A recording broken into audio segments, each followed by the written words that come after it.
Hey, your viewers and viewresses, my name is General Red Strategist and welcome back to Say Being Hunted. It's time to continue with the Tourist Trap Challenge. So, we've been clearing out the islands previously, and it's actually been a few days since my last recording session, and I've completely forgotten which islands I've actually already been to. I'm pretty sure I've been to East, wasn't it? And South and North. I think I've been to those ones. West one is probably the one that's remaining. But first we need to find our friggin' big house, and we need to deposit all these traps that we accumulated, which is going to be around somewhere, this house. I can't even remember which way it was. Was it towards the north or was it towards the south? I should be looking at my map. That's what I should be doing since I have this now. There's a big blackish square up there, so maybe that's it. So we are going in the right direction. I think I can see it come into view in the distance over there as well. Alright, so I hope you guys are all doing good. I certainly am. It's a Thursday evening, as of when I record this. Work's done for the day, so I'm taking a bit of time to relax and get some more recorded content that I can get into the queue over here on the channel, because, you know, the Christmas break, as of when I record this, is creeping closer and closer. So I'm going to need to just get things sorted, and obviously, because I'll be travelling back up north at some point, that means there's going to be less time for me to do recordings and whatever else have you. So I'm going to need to get plenty of material recorded and pre-uploaded onto the channel, so I've got, you know, tons of stuff to keep me going in the meantime. There are robots here, which is a bit of an issue, but that's fine. And deposit those in there, and whilst we're at it, fucking drop a marker on the map so we can actually find our way back here next time. Alright, also I'll look at this as well. So, or did we come back from the West Island, actually, now that I think about it? Because that was the jetty we were literally just at. So actually it's the South Island probably we need to go to then, in that case, I'm assuming. And the jetty should be easily accessible over here. Oh god. Freaking out. Hitting on the flippin' stone walls and whatever else have you. Okay. You know, as I'm going to record this, I've got a packet of biscuits. Well, I say biscuits, or cakes, depending on how you define them. Jaffa cakes, that is. Sat next to my computer. I've been nibbling on a couple of them. Except they're not normal Jaffa cakes. They're not the McVitie's one, so... You know, you'll probably say that in that case, well, they're not Jaffa cakes, they're knockoff Jaffa cakes. Basically, I got them from a... well, I did my sort of weekly grocery shop today. And the thing is, one of the supermarkets near me, there's a like a little retail park sort of opposite it across the road. And on this retail park, there's like another... God, my voice all of a sudden is going a bit weird. There's a little kind of store on this retail park, basically which sells all kinds of stuff. Bit of a mix of things like groceries, cleaning products, and just household goods, stuff like that. General bits and bobs, essentially. So I bought this pack of knockoff Jaffa cakes from there, but I think they're like some sort of Polish Jaffa cakes or something. They're like cherry flavoured ones. So they're alright. They're not... they're no real Jaffa cakes, though. I mean, yeah, it's fine. Having said that, that store that I got them from... you know, it feels like they always get like a whole range of lots of interesting products from around the world in it, particularly sort of like Eastern European stuff and sometimes like Indian stuff and things like that as well. So, you know, I think a few of their members of staff are actually, you know, from various parts of the world, and so actually you do, like I say, maybe they just know of wholesalers and things like that who sell all kinds of crazy food products and whatever else have you. Crazy food products. Is that my way of describing foreign food products? Crazy food products? That's not the fucking word I was looking for at all. Why did I say that? Deary me. How very silly of me. Right, this should be the South Island, which I'm assuming, if my memory serves me correctly, is the island we need to go to in order to check out for any outstanding traps. Then we can come back, we can start laying down our traps around the castle, and then we can begin our tour. See you in a second, everybody. But I didn't want to spend the entirety of this episode talking about Polish Jaffa cakes. It's not really the topic of conversation that I actually had in mind whilst we searched for these traps. In fact, what I was thinking about, I just noticed the landowner is over there, which is not ideal. We need to probably get a move on nice and quick before he starts being a problem. What was I saying? I was saying... yeah, that was what I was saying. God, I disrupted my train of thought for a second then.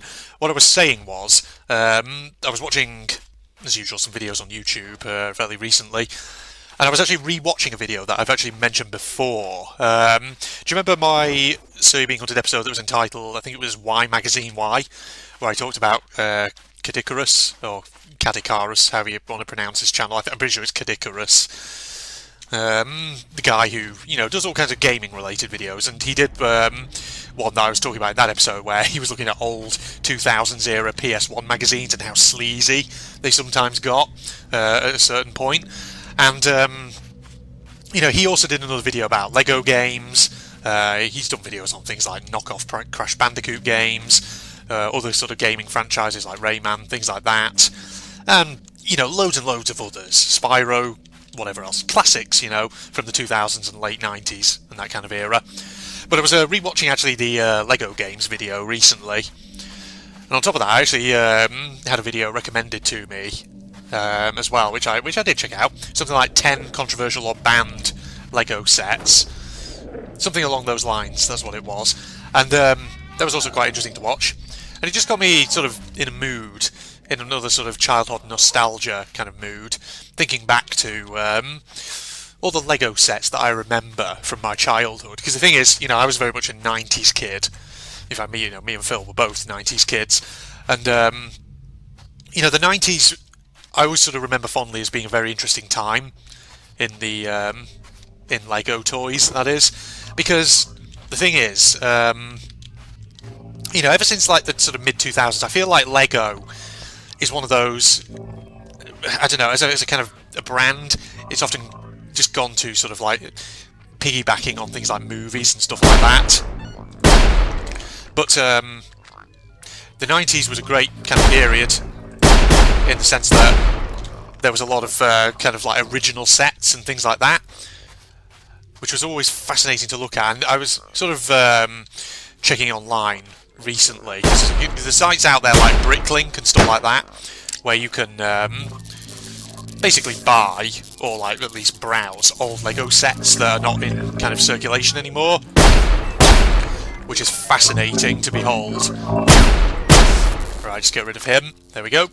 And basically it just got me thinking about how the 90s really was a remarkable time in the history of Lego, just given the sheer kind of wealth of original themes and sets that they designed. And like some really memorable ones that I can remember from back in the day. I mean, obviously, like some of these sets didn't start in the 90s. Obviously, you had like Pirates and Medieval and stuff like that, which had been going for friggin' ages. They've been going for quite some time, in fact. But apart from that aside, they did produce obviously lots of sub-themes of those particular overarching themes, that is, throughout the period. And it's amazing to see how things kind of evolved. Because I can remember all kinds of like sets of where, let's like take the medieval theme, for example, where you could build things like catapults and trebuchets, things like that, with like proper big castles that your little knights could lay siege to. And it was just fascinating. And like space was also another good theme in the 90s, because it went through lots of sub-themes. Because, the original Lego space was, pretty much what you'd expect. It was like astronauts in white spacesuits, in shuttles, things like that. But then throughout the 90s, and starting probably in the late 80s, but then going into the 90s, you had all kinds of sort of more sort of like sci-fi themed sub-themes within space.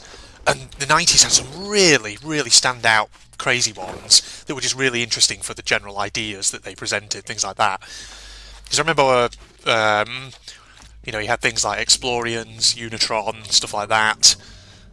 And there was also, I think, like ones like UFO, which was like the first Lego space theme to feature alien characters. And the aliens actually look pretty awesome in them. They were like armoured up.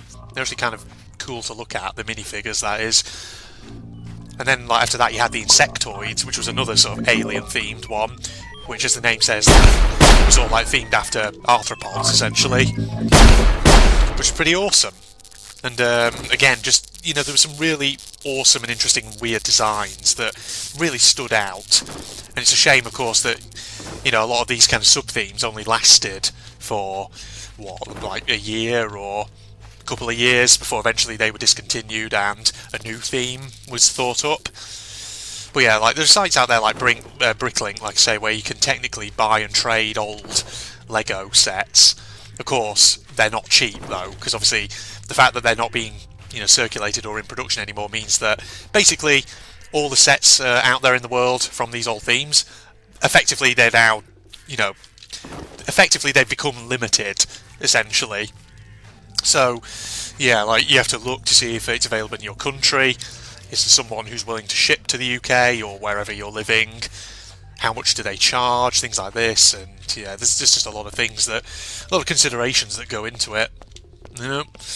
But God, I remember the Insectoids theme. That was a real crazy one because, like I say, it had that sort of arthropod theme. So it was like aliens with like things like insect-shaped spaceships and things like this, and it was just so awesome because it was so colourful and really uniquely designed. But yeah, I mean, when I was a kid, some people might be curious to know what sort of sets did you have, Red, when you were a kid? Lego sets, because I was big into Lego as a kid. I loved Lego. Lego was amazing, and one of my kind of big ones that I had as a kid was one of the pirate ships. I can't remember what it's called. I think it was the Redbeard Runner.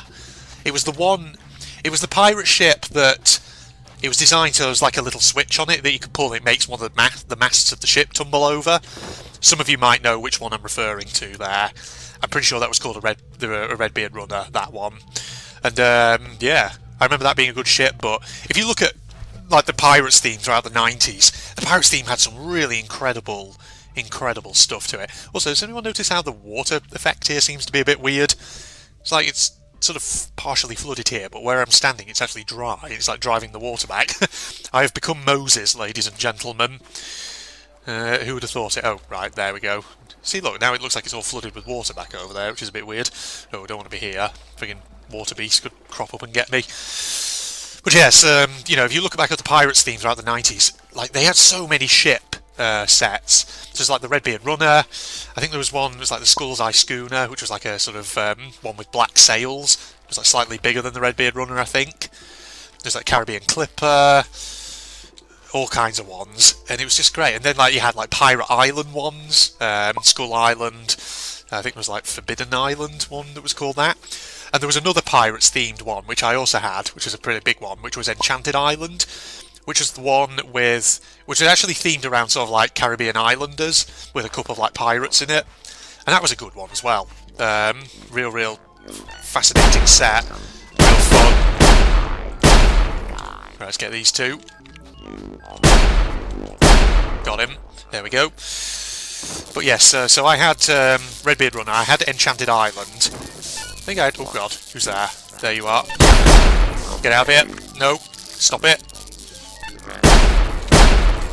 Jesus, drive them off. God, I'm going to have to kill them off, otherwise they're going to come back to me. Alright, you're down. Where's the other one gone? He's over here. They must have been by that device piece over there. Got him. Whew, what a shootout that was. So, yeah, returning to the topic at hand. Oh, a Hide-Me Talisman. I will take that, just because. I'll take another flask of tea as well whilst I'm at it. We haven't really found many traps, actually, on this island. Just the one. That's fine, I guess. Not all of them. And all islands will necessarily have stuff for us to find on them. Let's get a bit more ammo if we can. Wherever the freaking dead bodies were located, there's one over here. So yeah, I had Redbeard Runner, I had Enchanted Island, which was really good. So I had those, so I was, lucky in that regard. I also, I think, when I must have been about like 8 years old, I think I had one of the classic space, or was it a Lego City one? It was like a spaceport with a space shuttle. I remember that vaguely. And I also remember in the early 2000s. Okay, so in the early 2000s, do you remember the Adventurers sub-theme of Lego?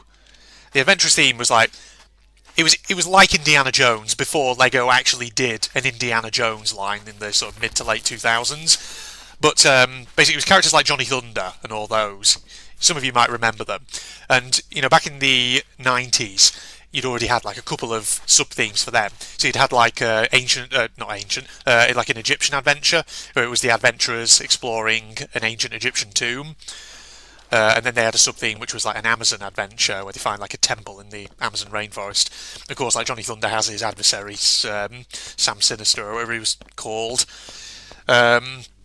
But in the early 2000s, they did another adventurous sub-theme, which was Dino Island, or Dinosaur Island. I remember I had one of the sets from that as well. I think it was like a base kind of thing the adventurers use. Kind of like a compound or something, a jungle compound or whatever it was. Something along those lines. I can only really vaguely remember it, but yeah, I had that, and I can't remember whether I had any others. Because the problem with Lego was, there were so many amazing sets, but the issue was that, of course, Lego was expensive. It was expensive then, and it's still expensive as hell now, which is really unfortunate, because, man, as a kid, I remember sometimes getting, I remember with one set I got, there was like a booklet, a pamphlet, that had lots of, it was basically an advertising pamphlet that I suppose came with various sets at one point, that just sort of advertised all the different things, all the different themes you could get for Lego. And my god, there were some real crazy ones in the 90s which were just amazing, so imaginative. Because I remember, not me, but some cousins of mine, I remember obviously going around to their house on special occasions and playing with some of their Lego, and I remember some cousins of mine, they had some of the Ninja sets, not the Ninjago. Ninjago is a much more recent Lego theme, I think from the 2010s if I'm not mistaken, or very late 2000s. No, before Ninjago, if you go back to the 90s, there was an actual Lego Ninjas theme, which I can't remember that. I can't remember if that was classed as its own theme, or if that was classed as kind of like a subset of the medieval theme. I don't think it was a subset of medieval, but it might have been its own theme. But basically, as the name says, it was kind of basically ninja characters and Japanese style castles and things like that. And it was awesome looking. And I remember some cousins of mine, they had, I think, one of the these Japanese style castle sets where it had a drawbridge that you could pull out and things like this, which was really, really awesome. So I remember like looking at pictures of sets from that particular theme and thinking, oh, I wish I had some of those. But another theme that I do remember, and I think I only ever had like one or two very small sets from this one, was the Aquazone theme. Do you remember Aquazone? Aquazone was something else. That was basically that was like an underwater exploration theme, except with more of like a sci-fi twist. So I think when it started out, there were like two sort of sub-themes within it. There was the Aquanauts, who were like the good guys, and then there was the Aqua Sharks, who were like the bad guys. You could sort of recognise them from each other, because the Aquanauts had like a sort of yellow and blue colour theme. So they had like bases and submarines that were basically yellow and blue in colour. And then you had the Aqua Sharks, whose basically like submarines and vehicles basically had a shark theme to them, and their colour was more like red and black, I think. So they were very visually distinct from one another. And but then, after them, there were obviously then like various sub-themes of Aquanauts. So then you got Aqua Raiders, which I don't really remember myself. But then later on you got Hydronauts and Stingrays, so Hydronauts being the good guys, Stingrays being the bad guys. And I do recall having like a small set from the Stingrays sub-theme, which was like a little sort of submarine type thing. So I remember that, yes. God, Aquazone, that was such an imaginative thing. Oh boy. Yeah, sorry, I'm on a right childhood nostalgia trip here, which is quite something, isn't it, ladies and gentlemen? I mean, good Lord knows I have so many of these episodes of So Being Hunted where I just ramble about stuff from my youth, because I can, essentially. Lovely. I'm trying to think. I'm really racking my brains to think, did I have any other sets? Now that I think about it, yes, I did. There is another Lego set I had, which I've completely forgotten about, which I think, if I'm not mistaken, was one of the Lego City themes. So, I just mentioned Aquazone a moment ago. So Aquazone, like I say, was an underwater theme with like a sci-fi twist. But Lego City, of course, was a very big theme with lots of sub-themes within it. So, you had things like police, emergency services, various like buildings and city services, things like that. And of course, another thing you did have within the Lego City theme was kind of like a diver's theme. So similar to Aquazone, except not as sci-fi, much more kind of realistic kind of. I think I had a set from that, which was like a big sort of it was kind of like an underwater lab type thing, research lab sort of thing, with a couple of like submersibles and stuff like that. When I say underwater lab, I don't mean anything like crazy over the top. Literally like a diver's sort of base kind of thing. But I seem to remember that set came with like a it came with like a piece where, I don't know what the term for this is, where you have like a brick and it has like a design on it which, if you place it under a certain coloured glass or like see-through piece, the image on it changes. I'm sure this set that I had that was like an underwater, like a diver's lab type thing, hydro lab, whatever it was, I'm pretty sure it had something like that in it. It was, oh god, I can't really remember. What I might do, if I have the time, as I'm rambling about all these Lego sets, is see if I can go online and find pictures of them, and then if I get the time and the chance, I'll see if I can flash some pictures up as I'm going through all these sub-themes that I remember. I'm sure, you know, that might also jog other people's memories. It might get them feeling a bit nostalgic as well, which I'm sure people will appreciate and all that. Okay, I don't think there's really any buildings on this South Island. We've only got the one trap, so we may as well head back to the centre and then start wrapping the episode up. That's what I'm thinking anyway. I think that'll be good. Try not to drip tea everywhere there, Red. Especially not on your mouse. Good lord. Okay, yeah, let's head over here, and we'll probably just wrap the episode up. So we've probably been recording for at least a good sort of 10-15 minutes-ish, which is, you know, standard length for an episode, really, or mid-standard minimum length anyway. Okay, well in that case, I'll wrap up here. So Facebook and Twitter links down below, along with the links to my Propaganda channel as always, and, you know, do leave a like if you if you liked this video. It's always appreciated. And yeah, I'd be fascinated actually to hear if anyone wants to tell me down in the comments, Lego sets back in the day, what were some of your favourites or themes that you remember really well? Because I always remember, like I say, the 90s was my kind of personal golden period, 90s, early 2000s. I know, you know, throughout the 2000s, Lego did have some original themes of its own. Like, in the Adventurous sub-theme, for example, they then got, like, Orient Expedition and stuff like that, with, like, sort of Chinese and Himalayan and Indian-themed sets, which were really awesome to look at. But, you know, like I say, there was a time, I think, from the mid-2000s where Lego increasingly just began doing, like, branded stuff, so like basing sets after movies like Harry Potter and then like Indiana Jones and stuff like that. And since then I feel like they've never really kind of gone down the route too much of original stuff. But let's not get into that now because that's a whole other topic of conversation. Time to wrap up the episode, so join me next time where we're going to go back to Centre Island and we're going to start the tourist trap, ladies and gents. Goodbye everybody. I think we need to just go back and take a break. Yeah, I do. Oh my god, there's like loads below. Where they come from? Oh, I think they're just swamping you now. They are swarming me.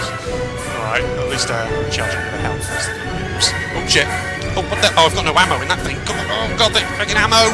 Shit, switch weapons. Quicker, please. Oh my god. Oh my god, they're coming on you like that. Fuck. Taking practically gone. Oh my god, this is ridiculous. They're just like pile drived into me all at once. Why are there so many of them? I'm stuck in a corner. Oh my god. What a hit. Oh, come on, quick. Oh, there you go. Oh my god. That was crazy fucking ridiculous. It's fucking... Good lord. Well, at least I took them all down. I have special power.